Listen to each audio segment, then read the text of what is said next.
तथा कबीर परमेश्वर ने पुनः कहा कि इस काल लोक के सर्व संचित वर्तमान व प्रारब्ध कर्म जो भ्रमित करके कराए गए हैं, मैं अपने भक्त के उन सब पाप कर्मों को एक क्षण में नष्ट कर दूंगा। जिन्होंने मेरी दुहाई दी है, यानी पुकार कर कहा है कि हम कबीर परमेश्वर के भक्त या भक्तमती हैं, उनका हिसाब अर्थात कर्मों का लेखा जोखा भी तू मत लेना, बल्कि उनको मेरे दरबार में त्रिकुटी पर बने सतगुरु स्थान पर पेश कर देना। उनके कर्मों का हिसाब मैं स्वयं करूंगा। दर्शकों, अभी आपने देखा कि इन नकली धर्मगुरुओं कथावाचकों की कपोल कल्पित कहानियों के विपरीत यजुर्वेद अध्याय 8 मंत्र 13 कहता है कि परमात्मा घौर से घौर पाप का भी नाश कर देता है। और यजुर्वेद के इसी उल्लेख को प्रमाणित करते हुए पूर्ण परमात्मा कबीर जी अपने विधान में बताते हैं, कबीर जब ही सत्य नाम हृदय धरा भयो पाप का नाश, मानो चिंगारी अग्नि की पड़ी पुराने घास। अर्थात जिस समय साधक को सतनाम अर्थात वास्तविक नाम मंत्र पूर्ण रूप से मिल जाता है और वह साधक पूर्ण परमात्मा की भक्ति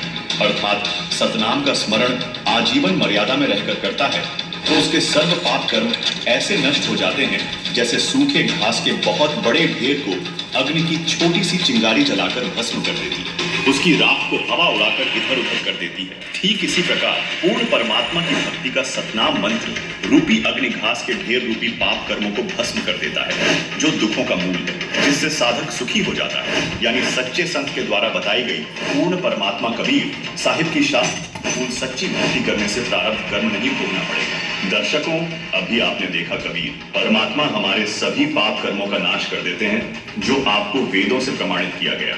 आइए अब देखते हैं इस विषय में संत रामपाल जी महाराज क्या बताते हैं। ध्यान से सुनिएगा। हमारा आपस का संस्कार अंत नहीं होगा तब तक हम मुक्त नहीं हो सकते, फ्री नहीं हो सकते।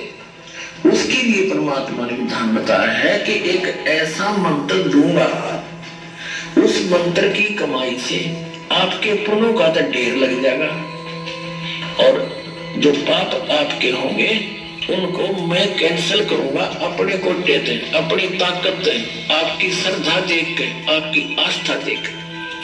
1000 टन सूखा घास पड़ा हो और उसमें एक माचिस की सीख दो, ऐसे कर्म से आए और प्रेम की कौन करे चितमंथन धड़के तेज में आए। आत्मा और परमात्मा के बीच में आपके इन पाप कर्मों का के बादल छा गए, इनको प्रेम की कौन और करे चितमंथन धड़के तेज में आ रहे। जैसे सूरज के आगे बादल ऐसे कर्म से आ रहे और प्रेम की पवन करे चितमंथन फिर धड़के तेज में आ रहे। एक मंत्र दिया जाएगा आपको, आपके पापों का नाश करेगा।